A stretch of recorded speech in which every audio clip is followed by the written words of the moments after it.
So when I'm anchoring, what I'm doing is I'm looking for these nice little contour lines to be nice and close.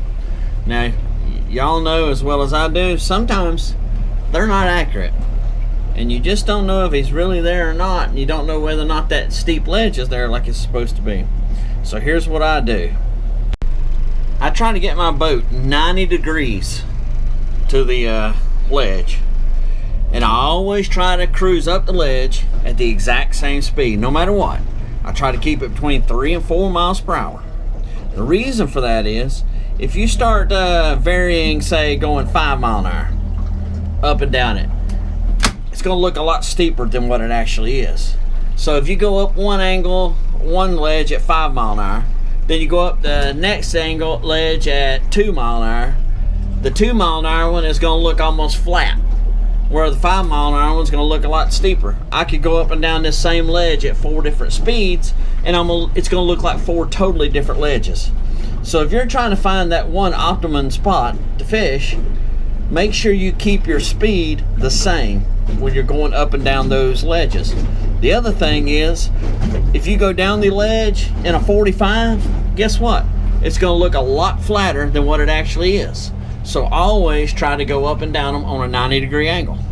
That way you get a true picture of what that ledge looks like. I'll watch ledges and not even worry about whether there's fish on them or not. So you see I'm speeding up. I'm going to get up here to the ledge, and when I get to that ledge, I'll slow back down.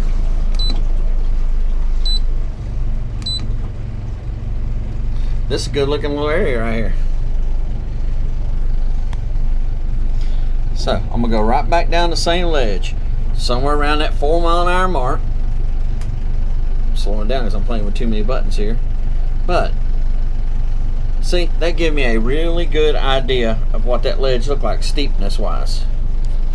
Now if I go somewhere else and I hit an angle going the same speed and this line is almost straight up and down, then I know that it's a whole lot steeper.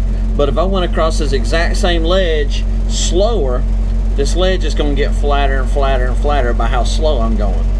There's no perfect speed, I don't guess, but what I look for is trying to keep my speed the same. That way I can get that same picture every time of what I'm looking at. I know if I stay around that 3.5, 4 mile an hour mark and I get a nice steep ledge, and then I stay around that 3.5, 4 mile mark and go over the next one that's flat, guess what? I'm going to fish the steep one because I know they're steep. Now see, here's another one. That's a real nice ledge. Kept it around that 3 mile an hour mark, I'd fish that. Now here's how I'd fish it. I'd want my baits right here. I don't want my baits anywhere on this slope. Sure, you can catch fish on it, but gravity pulls all that they're eating down here to the bottom. So what am I going to do? I'm going to use a right here.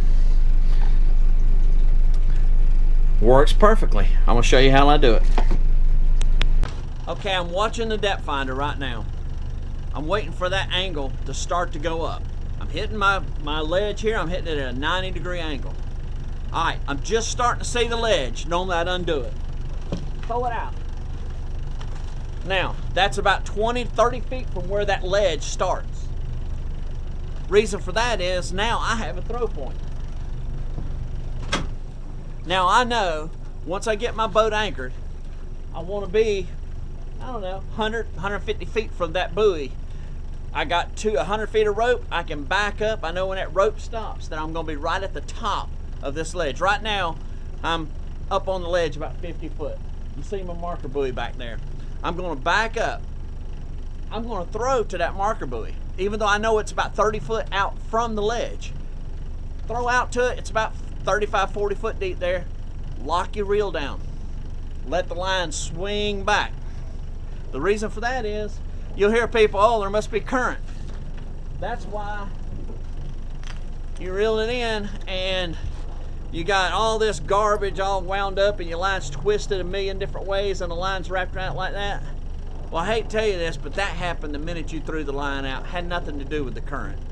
9 times out of 10. Here is why. I'll just hook this old piece of nasty bait on here. You throw it out. If you let this line free fall, what happens? It hits the water, and when it starts falling, the line drag causes it to fall almost perfectly straight down.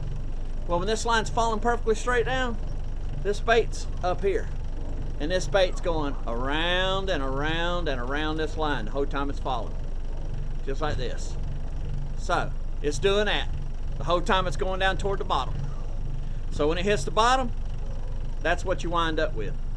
That's why a lot of people miss fish when they're fishing in deep water. This thing acts like a giant pinwheel spinning around the line because the weight's going to pull the line straight down. When it pulls the line straight down, your bait's going straight up. And your bait's just twirling around this line like crazy. That's why you get that. So what you do, the way you can avoid that, all you gotta do is when it's falling, I mean, look right here, I mean, you can see it. Line falls straight down. You see where the bait comes. Bait went straight up around it. Simple. While it's falling, just put your finger on the spool. You don't have to stop it completely. Just put a little drag on it as it's sinking. That'll cause that line to cut through the water away from the sinker. Because the way it is now, the minute it hits, it goes just like this. Starts falling.